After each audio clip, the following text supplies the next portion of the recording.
My dad planted the first batch of Christmas trees in 1960, and that was planted right down the middle of some strawberry rows.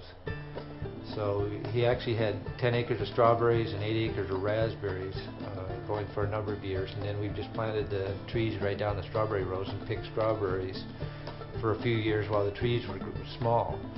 And that was a pretty clever way to do things, I thought. He bought the first 28 acres, and then he added, through the years, added other pieces of land that came up for sale. So the whole farm at this point is about 85 acres. Most of the farmers in this area were doing some sort of dairy. There was several barns on the farm, and most of the dairies were about 20-acre dairies. Most of the farm is in Christmas trees, and we produce close to 50 acres here at the farm. The Christmas trees, when I clear a field, I've produced quite a bit of waste material, and instead of burning that like we did years ago, I wanted to try to use that material. So we grind it up, usually add some dairy waste from a local dairy farm, stir it, and produce some compost. I also, in the 80s, planted about 8 acres in apples and Asian pears. I also have some ground that I've allocated towards vegetables. The apples and the vegetable ground is all certified organic. If sustainability means longevity, which is a part of any definition of sustainability, then definitely Steve is being sustainable because he is sustaining an operation that his parents began, and he has been successful by his own terms. His son Graham has just come into the operation, and so here's a third generation. Again, there's a marker of a sustainable farm. How many kids want to come in, and it's hard work, believe me. I've been on Steve's farm, and I know how hard they work, and yet Graham has decided to follow in his dad's footsteps, and to me that's the ultimate marker of sustainability, when you get family members that are willing to come back into that operation.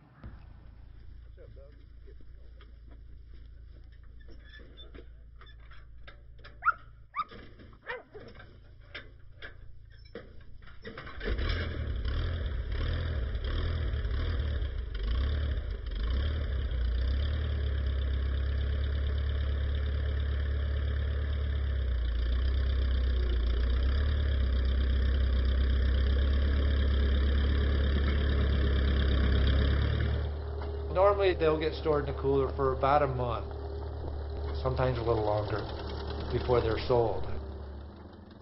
After that, I try to get them sold wholesale, and whatever apples don't get packed into boxes, usually cider apples, we'll pick a day that's either raining or it's just time to get some apples, cider apples out of our way, or have product here. We'll make cider usually about once a week. Any apple that ripens in cool weather usually keeps fairly well. So I will keep the Melrose and the Mutsus and the Jonagolds and the Kings till at least Christmas. The Melrose will last quite a bit longer. They're really the best keeper of all apples. Thank you, Karen. You're welcome. We sell quite a bit of cider with Christmas trees, and I sell quite a few apples with Christmas trees. So it's kind of as people are in here with getting a Christmas tree, will pick up either a box of apples or at least a few apples, and a jug of cider is a big deal for me there.